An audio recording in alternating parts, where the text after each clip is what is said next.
Hi everyone, welcome back to my channel SG Classes.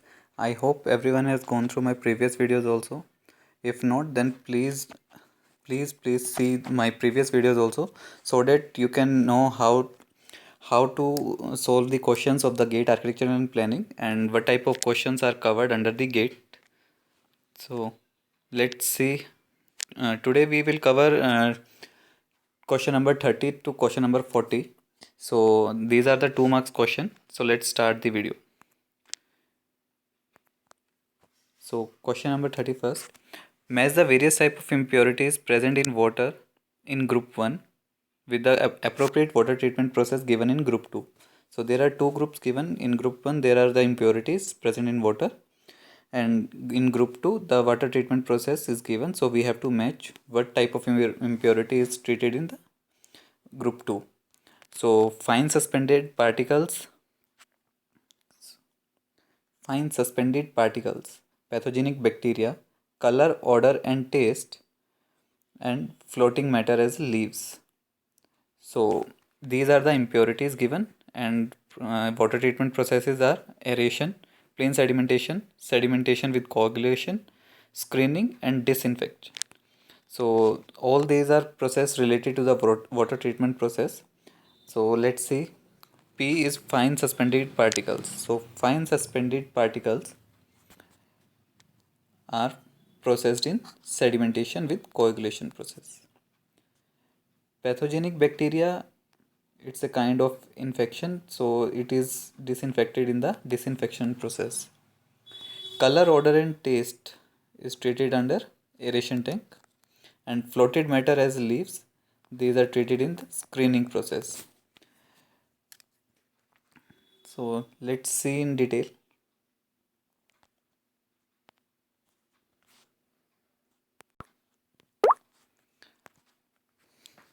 So this is a water treatment process chart. So firstly, water is passed through the bar screens. So these are the screens in which we can easily remove the larger particles like leaves, like plastic bags or any other larger materials. Then it is processed in the raw water basin automatic screenings. Then water is treated by rapid mixing in the coagulation tank. Then it's slow mixing using the paddle wheels in the flocculation. Then sedimentation tank. From there, treated water is passed through the filtration tank where the impurities are removed. Then chlorination is done, and finally the water can be stored or it can be distributed to the required locations. And from the sedimentation and filtration tank, we can also decant basins from where the untreated water or untreated impurities are passed to the water recovery basins. So this is the complete process, and here answer will be the D. So let's move to the next question. Here again two groups are given. In group 1 there are temples given, and in group 2 styles of architecture.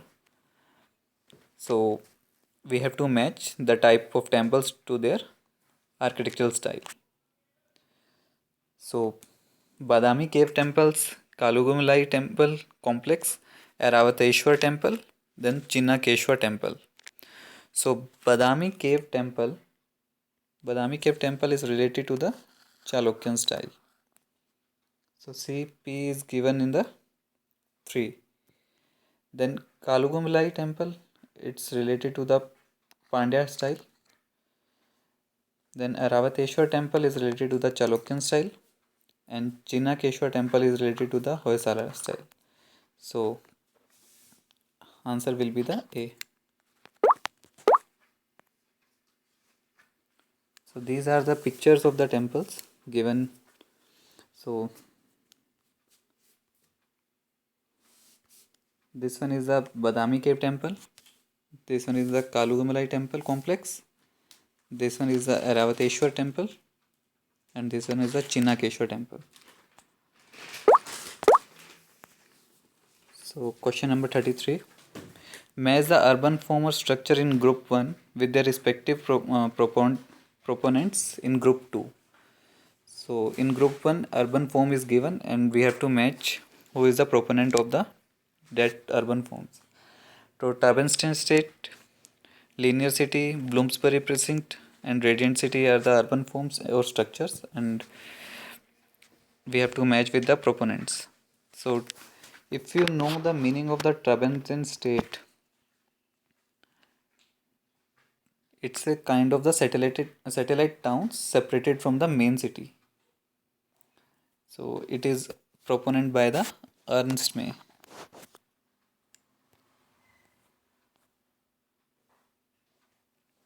So Trabenstein state is proposed by Ernst May. Then linear city. Linear city is proposed by Arturo Soria Vaimata. Then Bloomsbury precinct. Bloomsbury is the western part of the London, and precinct means the special area. For it can be for shopping, it can be for specialized other things also.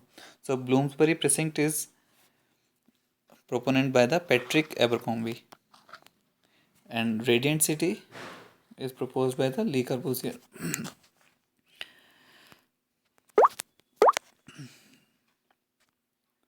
So P3 Q1,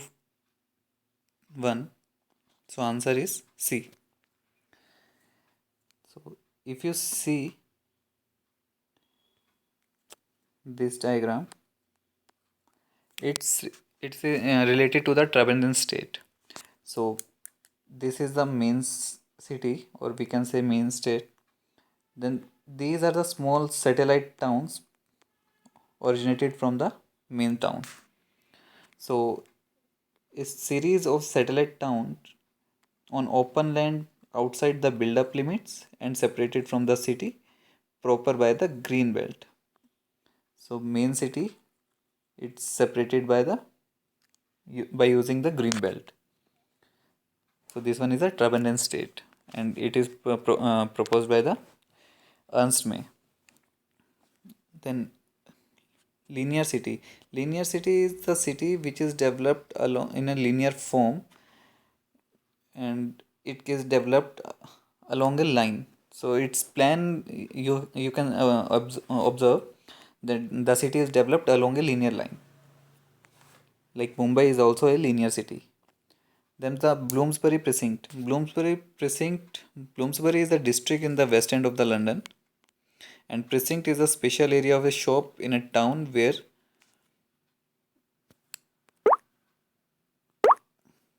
cars are not allowed. So Patrick Abercrombie is also developed this model for the west end of the London in Bloomsbury. And Radiant City is proposed by the Le Corbusier, and this is the example of the linear city proposed by Le Corbusier. So let's move to the next question.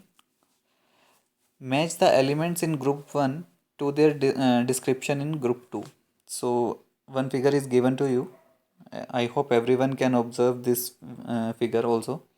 It is a type of column given, and some parts we have to identify which names are given in the group 2. So let's see. So this Q, what it denotes? Q is denote to cornice. What does P denote? P denote to frieze.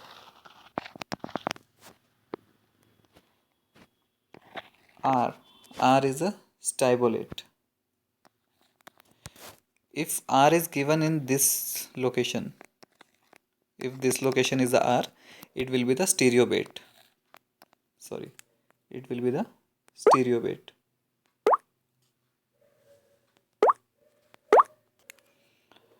But it is the top most of the base, so it is a stylobate.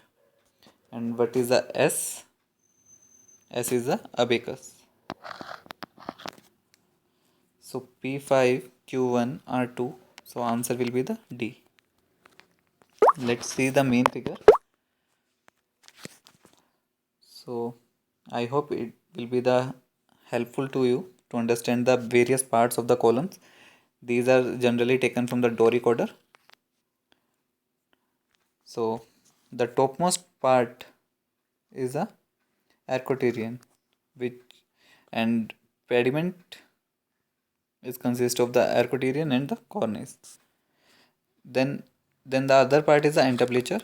Entablature consists of a frieze, trigle, architrave, metop. So these four are uh, combined and make a entablature. Then the main part of the column, which consists of the abacus, anicus, necking, shaft, drum. So these five combine and form a column. And then the base, it's a base. Base consists of a stylobit and stereobit. So I hope everyone now can easily match such type of questions. And so let's move to the next question. Question 35. Match the position of feet in group 1 to the most appropriate description of stability of human body in group 2. I hope everyone can easily solve such questions because it is related to the day-to-day life activities, and when it's consists of a human body, then everyone is definitely faces such situations. So when you stand, then different positions are given in the group 1, and the stability, how you feel the stable when you stand in the such positions, that stability is given in the group 2. So when you stand by touching the feet or just a minor gap, then definitely you feel you are unstable because your knees are also stuck with each other, and you might feel here and there, so you are not stable. So P will be the unstable. Then when you increase the gap between the two feet, not too much, but yeah, some proportional gap you have increased, then you feel fairly stable in all direction, means you have standing as a general, you are stand and you are stable in the all directions. So P will be the 5 when unstable, this will be the fairly stable.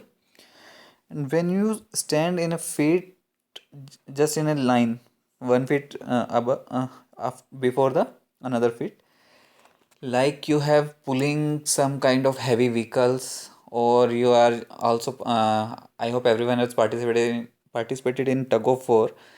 You have stand in a position where the linear where the stability is along an axis.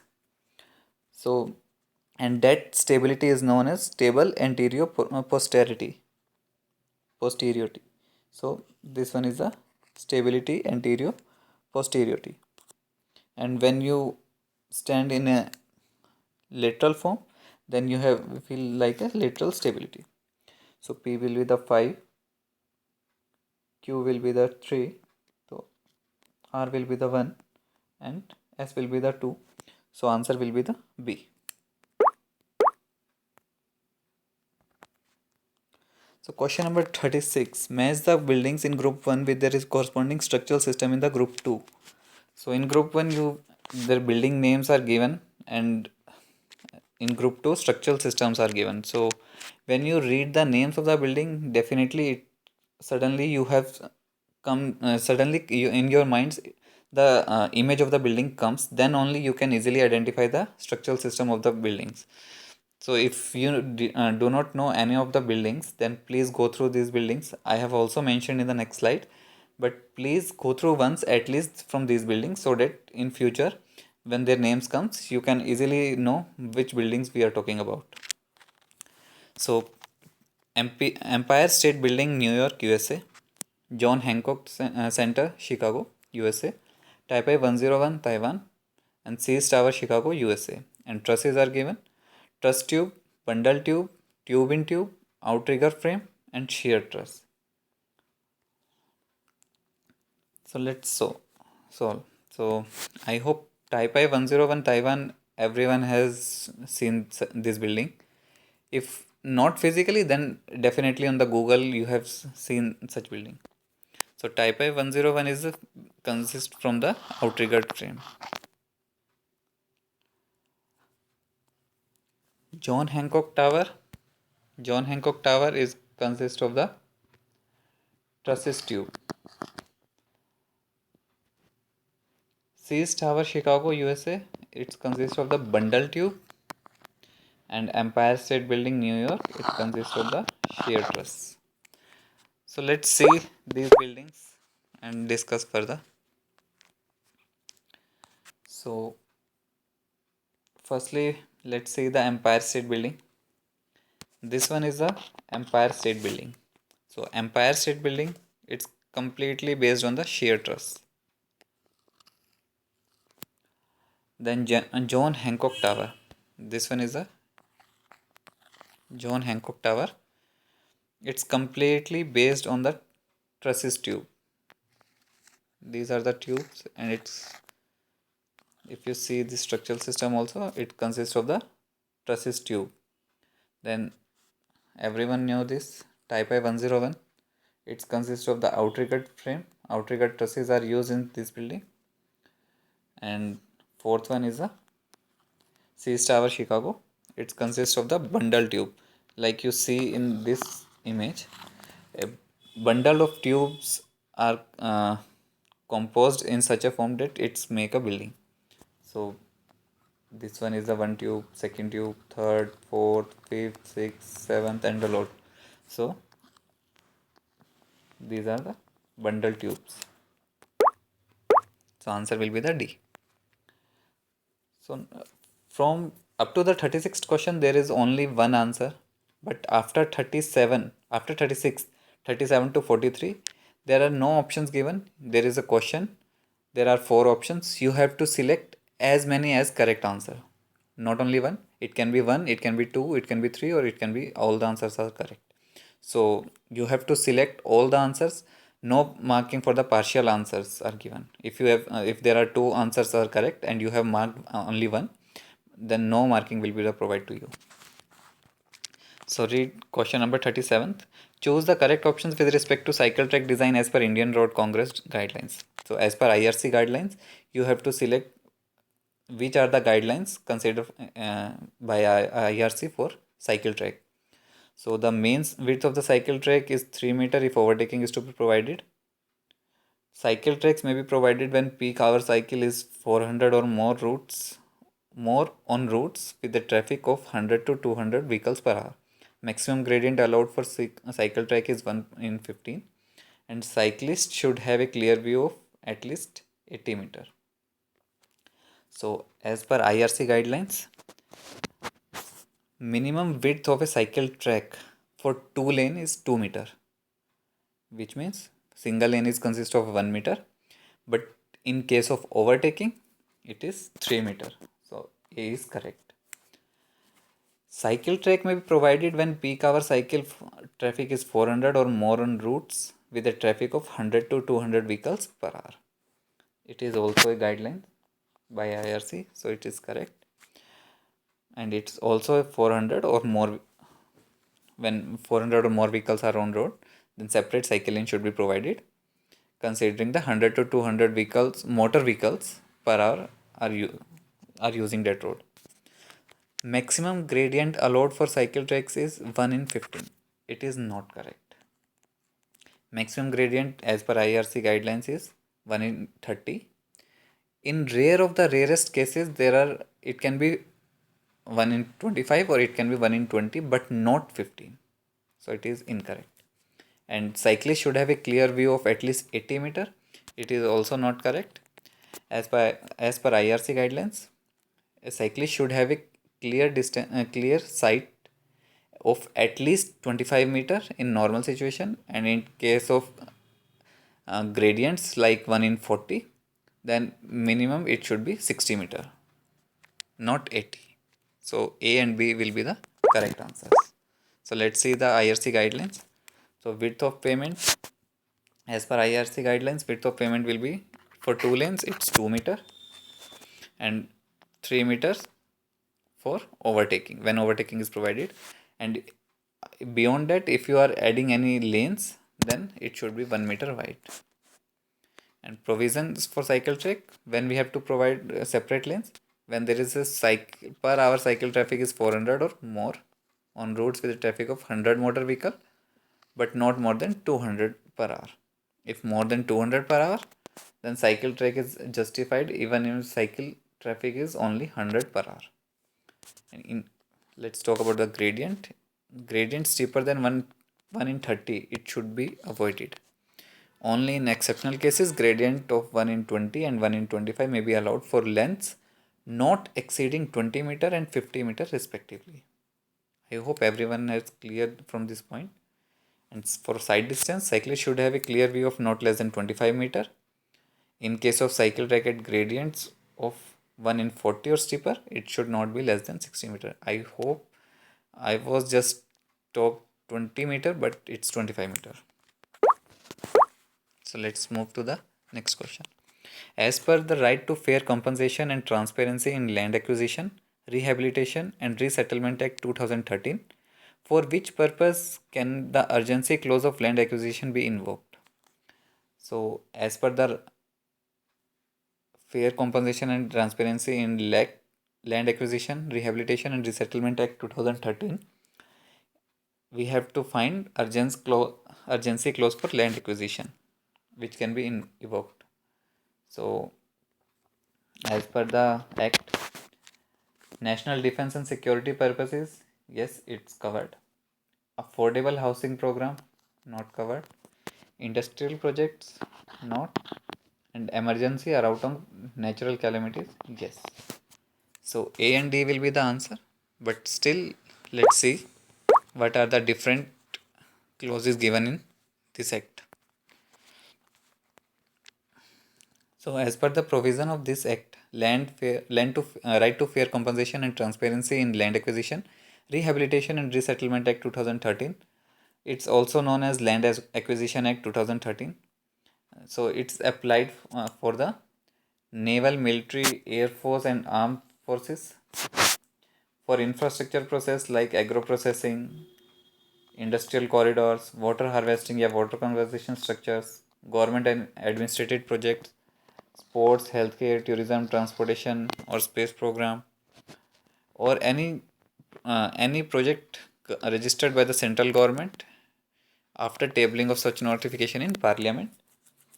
Along with that, project affected families. So this means if this is a city and your project is covered under this area, so the people's families who are living in these areas which are affected by this by the virtue of this project, so these families also are covered under such acts. Next is project for housing of such income groups which are lower, improvement in village sites, residential purposes to poor or landless peoples. So these all things are covered under the Land Acquisition Act. Question number 39. Which of the following international treaties are related to climate change and global warming? So I hope this is the easiest question. Everyone can easily solve this. But it's not that much easier because if you know these treaties, a basic knowledge of these treaties if you know, then only it will be the easiest question. So Cartagena Protocol, Copenhagen Summit 2001, Nagoya Protocol 2010, Paris Agreement. So let's see the Cartagena Protocol. Cartagena Protocol is related to the shifting of modified organisms from one country to another. So it is not related to the climate change. Copenhagen Summit, it's related to the climate change, yes. Nagoya Protocol is not related to the climate change. Paris Agreement related to the climate change. So B and D will be the correct answer. Let's see what all these are treaties related to and what are the climate change and global warming treaties. So let's see Cartagena Protocol. Cartagena Protocol, It's an international agreement for managing the movement of living modified organisms from one country to another. And Nagoya Protocol on access to genetic resources. So these two are not related to the climate change. But others in the image, you can see there are lots of climate change treaties are uh, come under the process. So firstly in 1992 UNFCCC, then Kyoto Protocol, then Bali Roadmap, then Copenhagen, then Cancun, Durban, then Doha Agreement, then Warsaw International Warsaw Mechanism, then Contribution for a Global Agreement by Lima, then Paris Agreement, then Marrakesh Partnership, then Fiji held in Bonn, then Rules for Paris Agreement by Katowice, then Chile held in Madrid. All these are related to the climate change summits. So I hope now onwards everyone will remember this. Let's move to the last question of today. Which of the following algorithms are used for finding the shortest path in an urban transport network? So there are four algorithms are given. You have to see what algorithms are used for finding the shortest path in an urban transportation network. So Logit is not a finding for the shortest path. Huff is also not a part of shortest path. Flood Marshall is related to shortest path calculation. Dijkstra is also related to the shortest path. So let's see in detail. So Dijkstra algorithm in 1959, it's developed for the finding of shortest path. Then its drawback is taken over by Bellman's algorithm, but these are too slow. Another two are Floyd-Warshall algorithm and Johnson's algorithm. These two are also for the finding of the shortest path in urban transportation network. So Dijkstra's algorithm is the best method till now for finding the shortest path. So shortest path problem is defined as the finding of the minimum length coast path between a given pair of nodes, and Dijkstra's algorithm is considered as the most efficient method for finding the shortest path computation in IP networks. So main advantage of Dijkstra's algorithm is to considerably low complexity, which is almost linear. However, when working with the negative weights, Dijkstra's algorithm cannot be used. For working with negative weights, you have to use Bellman's algorithm. So answer will be the C and D. So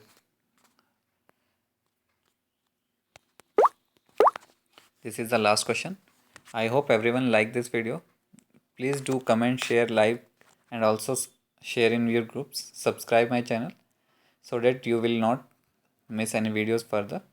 And we will cover the remaining question in the next video. Next videos is most important because that in that we will cover the numerical answer type question also.